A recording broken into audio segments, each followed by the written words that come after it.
Good morning students. आज हम आपको आपका पहला पार्ट मेमोरी इसका अध्ययन कराने जा रहे हैं। हम रीडिंग करेंगे और साथ साथ इसको समझाते जाएंगे। सभी बच्चे ध्यान से इसको सुनेंगे।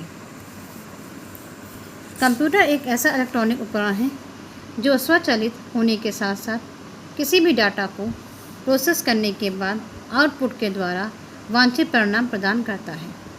ये आपको पता ही सब बच्चों को कि इलेक्ट्रॉनिक उपकरण है। स्वचालित मतलब ये अपने आप से चलता है। किसी भी डाटा को प्रोसेस कर आपने किया, इनपुट किया, process then output. Computer output के देने के साथ साथ जीवन में प्रयोग होने वाले डाटा को बैंकिंग स्टोरेज डिवाइस में मिला भी सकता है।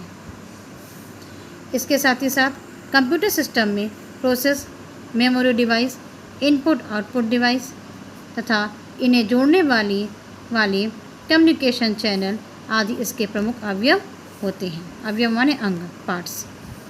इनमें प्रोसेसर कंप्यूटर सिस्टम के मस्तिष्क की तरह इसकी समस्त गतिविधियों को नियंत्रित करता है और डाटा की अंकगणितीय एवं तार्किक क्रियाएं करके नए डाटा को सृजित करता है, मतलब उसकी रचना करता है, जो आउटपुट डिवाइस द्वारा प्रदर्शित की जाती है। किंतु इस प्रक्रिया के दौरान समस्त डाटा के संग्रहण की भी आवश्यकता पड़ती है। संग्रह माने इकट्ठा। इसके लिए कंप्यूटर की मेमोरी का प्रयोग किया जाता है। मेमोरी हमारे कंप्यूटर सिस्टम का वह निष्क्रिय अवयव है जो हमारी सूचनाओं को तब तक संग्रहित करके रखता है जब तक सिस्टम के अन्य अवयव द्वारा उन्हें मांगा नहीं जाता। सामान्य ऑपरेशंस के दौरान यह निर्देशों को प्रोसेसर तक पहुंचाता है, मतलब यह आपके मस्तिष्क की तरह समस्त सूचनाएं संग्रहित रखता है। अब हम मेमोरी संबंधी विभिन्न उपकरणों के विषय में यहाँ पर बता रहे हैं कि कंप्यूटर मेमोरी क्या है।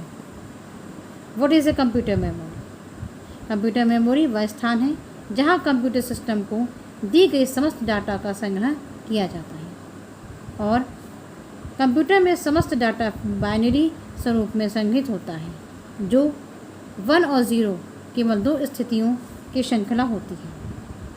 मेमोरी को उनकी क्षमताओं, कार्यों और प्रतिक्रिया अवधि के अनुसार वर्गीकृत किया जा सकता है। रीड फंक्शन द्वारा मेमोरी से सूचना अन्य उपकरणों को स्थानांतरित होती है और राइट फंक्शन द्वारा मेमोरी में सूचना अन्य उपकरणों से स्थानांतरित होती है। कंप्यूटर में मेमोरी 2 प्रकार की होती है, पहली आंतरिक और दूसरा बाह्य। आंतरिक मेमोरी किसे कहते हैं? आंतरिक मेमोरी को प्राथमिक मेमोरी या मुख्य मेमोरी के नाम से भी जाना जाता है। एक कंप्यूटर में सीपीयू का मुख्य भाग होता है।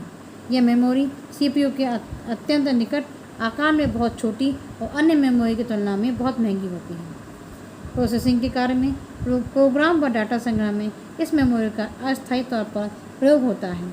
इसलिए लेकिन प्रोसेसिंग के पूर्ण होते ही यह कंप्यूटर में विद्युत प्रवाह बंद होते ही इसकी विषय वस्तु स्वतः ही नष्ट हो जाती है। इसलिए इसे वोलेटाइल या अस्थायी मेमोरी भी कहते हैं। इनको चार अन्य महत्वपूर्ण भागों में किया जा सकता है। कौन कौन से? रैम, रोम, कैश मेमोरी और रजिस्टर्स। रैम या random access memory. Random access को सेमीकंडक्टर अर्थात अर्धचालक मेमोरी भी कहते हैं। इसके अनुसार बिना किसी अन्य शब्द तक पहुँचे मेमोरी में मौजूद किसी विशेष शब्द तक पहुँचना संभव है। यह 2 प्रकार की होती है, डायनेमिक रैम डी रैम और स्टैटिक रैम या S RAM. D RAM chip में एक ट्रांजिस्टर होता है।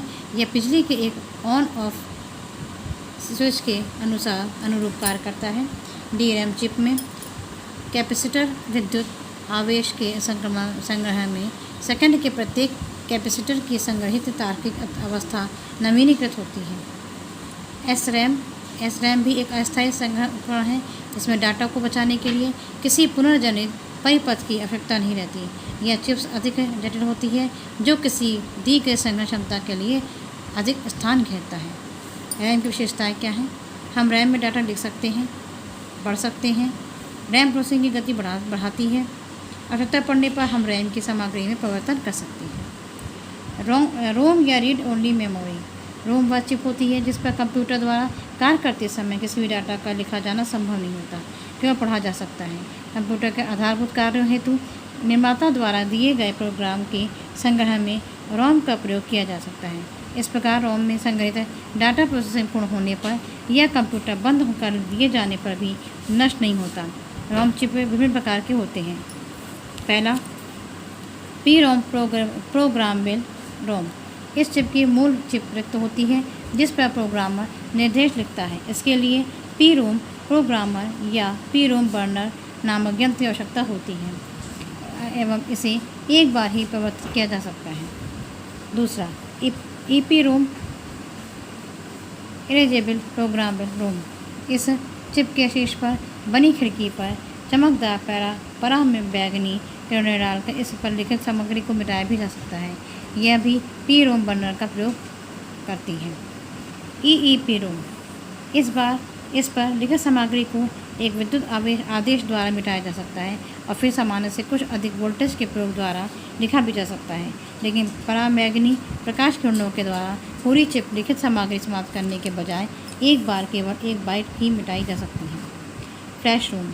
यह एक सीमा तक ईईपी रोम की तरह डाटा का संग्रह करती है। डाटा के एक भाग को मिटाने के लिए इसमें उच्च वोल्टेज का प्रयोग तो किया जाता है, परंतु इसमें लिखित सामग्री को निश्चित बार ही मिटाया जा सकता है।